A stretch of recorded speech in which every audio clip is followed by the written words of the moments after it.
Welcome to the deep dive. Today, we're really getting into something pretty universal, figuring out how to handle life after a breakup. And our main guide for this is Susan J. Elliott's book, Getting Past Your Breakup, How to Turn a Devastating Loss into the Best Thing That Ever Happened to You. Quite a title. It is, yeah. And, often on the deep dive, we pull from lots of different sources, articles, studies. Right. But today, we're really homing in on this one comprehensive guide.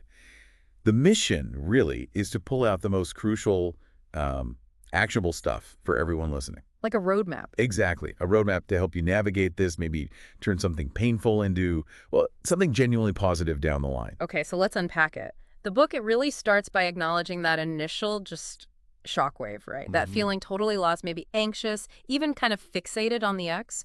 Elliott herself talks about feeling completely adrift. Yeah, she does. It's that raw, destabilizing feeling. And right away, she introduces what she calls a non-negotiable first step. Which is? The no contact rule. NC.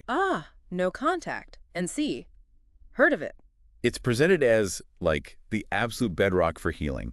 Not just avoiding them, but a real, conscious decision to protect yourself. And we're talking a total cutoff. Total. No calls, no texts, definitely no doom scrolling their Instagram, no sneaky emails. And crucially, the book says don't respond if they reach out. Oof, that last one's tough. It sounds simple on paper, but the excuses our brains cook up. Oh, absolutely. Olympic level, like you said before. Yeah. And the book really tackles those head on. Like the classic, let's just be friends. Seems so mature, right? Especially if it ended okay-ish. It sounds mature, but the book argues pretty strongly that it's usually a bad idea, at least initially. Why is that, though? If it was amicable. Well, think about it. Even if it ended smoothly, you both need space.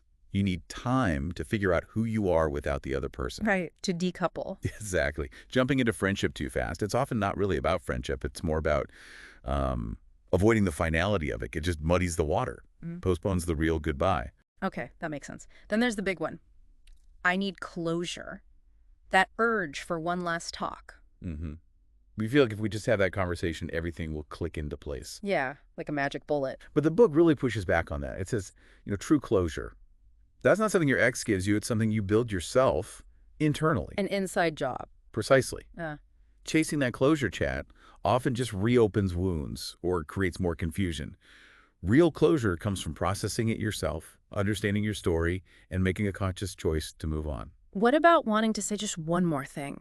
Or needing to explain yourself one last time? Get the last word in. The last word, temptation. So strong. It is. But again, the book suggests asking yourself why. Is it really about communication? Or is it maybe about control or avoiding the discomfort of really letting go? Good question. Shutting down that need for one last volley, one final explanation. Yeah. It's actually a powerful act of self-care. It lets you keep your energy for healing, not for rehashing. Okay, but what if, deep down, you're hoping to get back together? Doesn't cutting contact kill that chance? That's a common fear. But the book actually flips it. It argues going, no contact is good for you, regardless of the future. How so? It gives both people space, real space to think, to understand what happened, maybe grow a little. If reconciliation is ever on the cards, it's much more likely to be healthy if it happens after you've both had that time apart. So paradoxically, space might be better even if you want them back eventually. Could be. Absence makes the heart grow clearer, maybe. But the focus now has to be on your healing. Even the practical stuff, like getting your things back, that feels like a legit reason to talk. It does. But the book suggests finding workarounds. Use a friend as an intermediary. Yeah. Mail stuff. The goal is to avoid that direct interaction that can stir things up emotionally. Maintain the boundary. Exactly. And then there's, well, breakup sex. Oh boy. Yeah, that's a thing. It's definitely a thing. Seems like easy comfort, maybe? A familiar connection when you feel awful? Yeah, something like that. The book is pretty blunt. Avoid it. Steer clear. It might feel good for like 5 minutes, but it massively confuses things emotionally. It tangles everything up again and just delays the actual goodbye you need to make. It's the opposite of clarity. Okay, message received on that one. But what about situations where you can't go full no contact, like if you have kids together or work together? Right, those are tricky. The book calls this limited contact. The key is structure and boundaries. How does that look? Interactions have to be almost strictly businesslike, brief, Huh. Focused only on the necessary topic, kid schedules, the work project, no personal stuff, no rehashing the relationship. Very clear lines. So, like, minimal functional contact only. Exactly. Keep it polite, but keep it contained. Yeah. Essential for not getting pulled back into the emotional drama. Okay, so practically speaking, how do you stick to no contact when that urge hits? Because it will hit. Oh, it will. The book compares it to breaking an addiction, which feels pretty accurate sometimes. Expect cravings. Yeah. Expect urges. You might even slip up. The crucial thing is if you do slip, forgive yourself, don't spiral, and just recommit immediately. Okay, no beating yourself up. Right, and have a plan. The book suggests making a list of things you can do instead of contacting them. Like what? Call a supportive friend. Go for a run. Journal it out. Dive into a hobby. Physically leave the house if you need to. Anything to redirect that intense energy. So have alternatives ready to go. Yes, and use affirmations. Positive self-talk to reinforce your decision. Maybe even physically remove temptation. Leave your phone at home sometimes. Create distance. Okay, so NC is step 1, ground zero. Then the book moves into the actual, well, the messy part, the grief. And it really normalizes it. It says grief after a breakup isn't just okay. It's absolutely necessary for healing. You can't bypass it. Even if the relationship wasn't great, or you ended it. Yes. It's still a loss of the future you imagine, loss of routine, loss of companionship. Grief is the natural response. The book talks about those initial stages: shock, disbelief, feeling kind of numb. Yeah, that detached feeling. And then when the numbness wears off, Yeah. boom, the pain hits. What the book calls grief spasms, intense waves of sadness or anger. Grief spasms. That sounds intense. It can be. And the book explores the common emotions that surface, like ruminating endlessly, playing things over and over. Oh, the mental replays, yes. Some of that is your brain trying to make sense of it all, which is okay. But it warns against letting it become an obsession. Right. Where do you draw the line? It's about awareness, I think. Mm. Noticing when it stops being productive processing and starts being just painful looping. We'll touch on ways to manage that later. Okay. What else comes up in grief? Anger. Definitely anger. Towards your ex, maybe yourself, the situation. The book suggests anger can sometimes be sadness turned outward. Finding healthy ways to express it, journaling, exercise, not angry text, is key. Healthy expression, not harmful action. Got it. Then there's guilt. Super common, apparently, no matter who did the breaking up. Really? Even if you were the one who left? Yep. Guilt about hurting them, guilt about things you did or didn't do. The book suggests journaling specifically about what you feel guilty about to make it less of a vague, crushing feeling. Makes sense. And anxiety, I imagine that's huge. Huge. Anxiety about the future, being alone, finances. It's a natural reaction to your world being shaken up. Yeah. Coping mechanisms like deep breathing, visualization, calming activities, all helpful. And the emotional whiplash. Loving them one minute, hating them the next. Ambivalence. Totally normal, according to the book. Grief isn't neat and tidy. You'll feel conflicting things sometimes all at once. It's okay. That's reassuring, actually. And that intense pining. Yeah. Missing them desperately. That searching feeling. Yeah. Also part of it. The book strongly advises not acting on it, no stalking social media, no driving by their house. It says that intensity will lessen over time if you stick with NC in the healing work. Okay, so it feels like hell, but it passes. It does. It really does. But while you're in it, basic self-care is non-negotiable. You mean like eating and sleeping? Yes. Seems basic, but when you're grieving, it's easy to let it slide. The book hammers this home. Eat well. Move your body. Get enough sleep. Your emotional resilience depends on it. Fueling the engine for the hard work. Exactly. And journaling comes up again and again as a core tool. Why is it so emphasized? It's a safe outlet, a place to untangle thoughts, vent feelings without judgment, spot patterns maybe in the relationship or in your own reactions. Plus, it's proof of progress when you look back later. Like a logbook of the journey. Kind of, yeah. And alongside journaling, the book recommends affirmations and positive self-talk, consciously counteracting those negative thoughts that inevitably pop up. I am strong. I will get through this. Stuff like that. Precisely. And visualization, too, using mental imagery to reinforce those affirmations. See yourself happy, healed, moving forward. It helps rewire the brain a bit faster. Interesting. What about gratitude? Seems hard to feel grateful during a breakup. Yeah, it does. But the book suggests consciously practicing it, making gratitude lists. It doesn't erase the pain, but it helps create balance. Reminds you there's still good in your life even now. Shifts the focus a little. A counterweight to the grief. A counterweight, exactly. Now, About those obsessive thoughts we mentioned, the looping. Yeah, how do you stop those? The book offers thought-stopping techniques. One is simple redirection.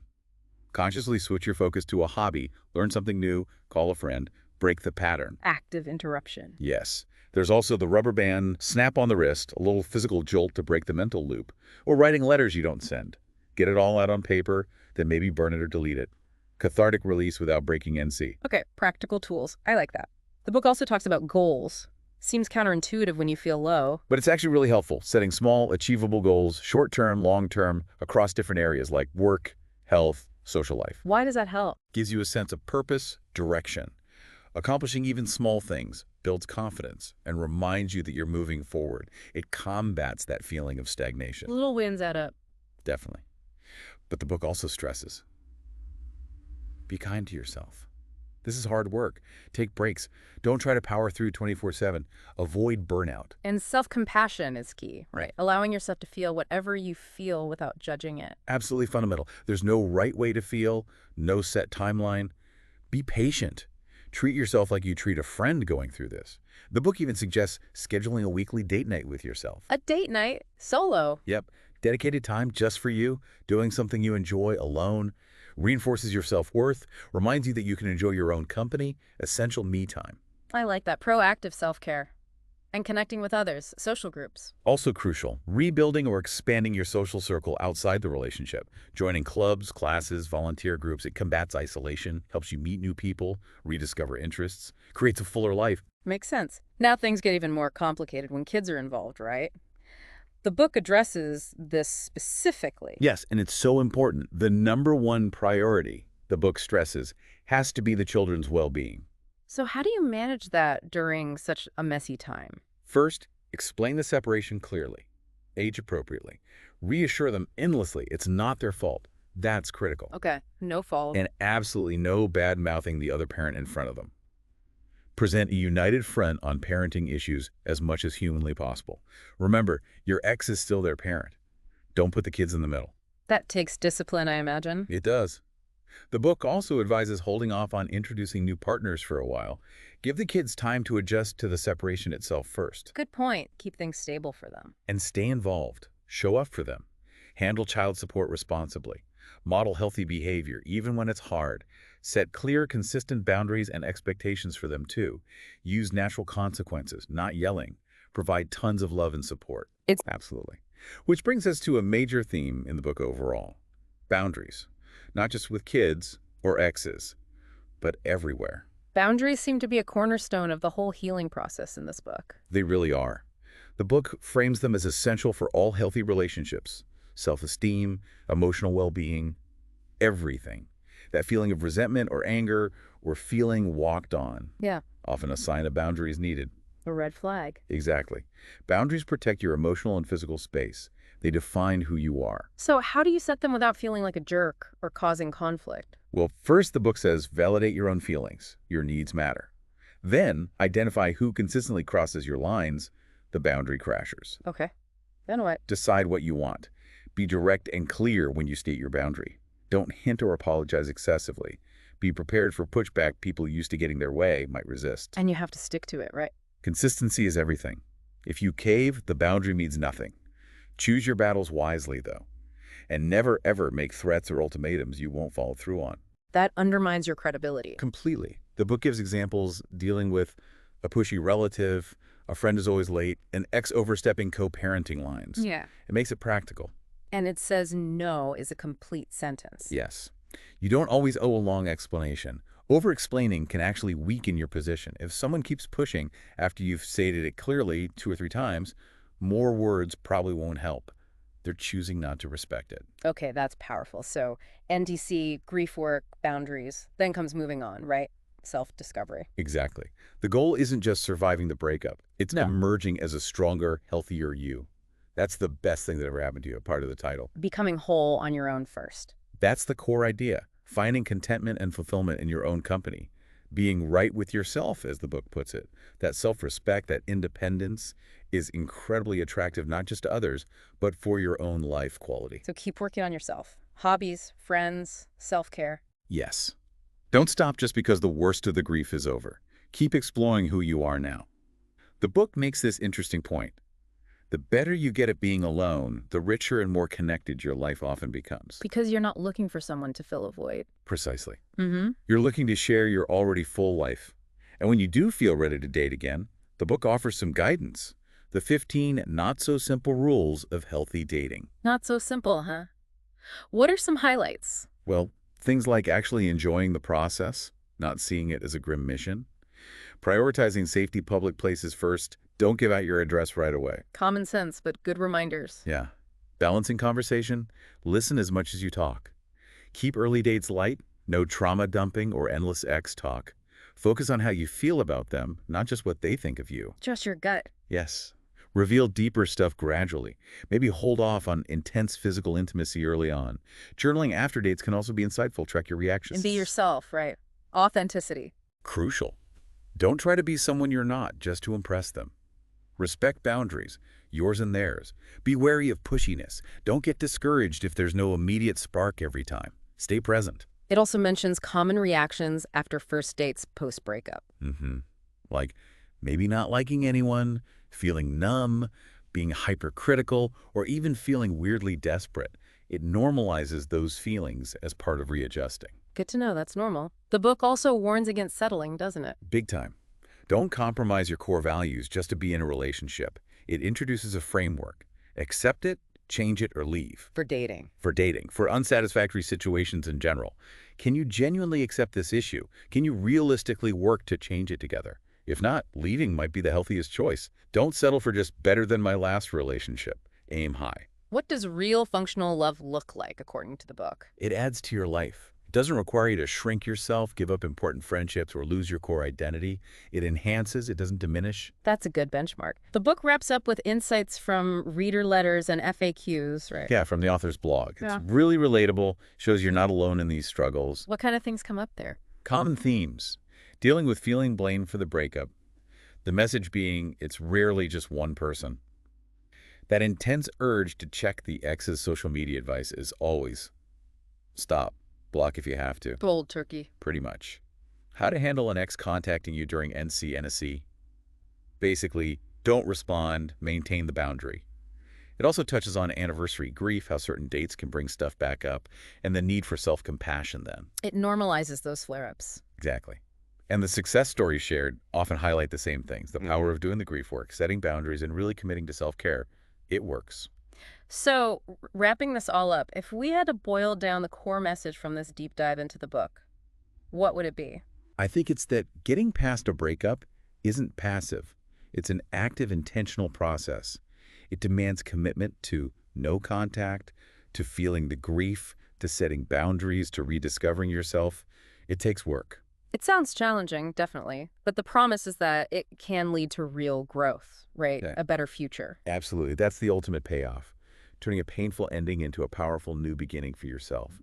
Becoming more independent, more resilient, and ultimately, happier. A really hopeful message, actually, embedded in all the hard work. It is. And maybe a final thought for everyone listening to mull over. Think about one thing we discussed today, one idea from the book that really struck a chord with you. Maybe it's about no contact, or a specific boundary you need, or how you approach self-care, or even just allowing yourself to grieve. Just pick one thing and ask yourself, how could you start? Just start. Applying that insight in your own life, starting maybe even today, regardless of where you are right now. What's one small step you could take based on what resonated?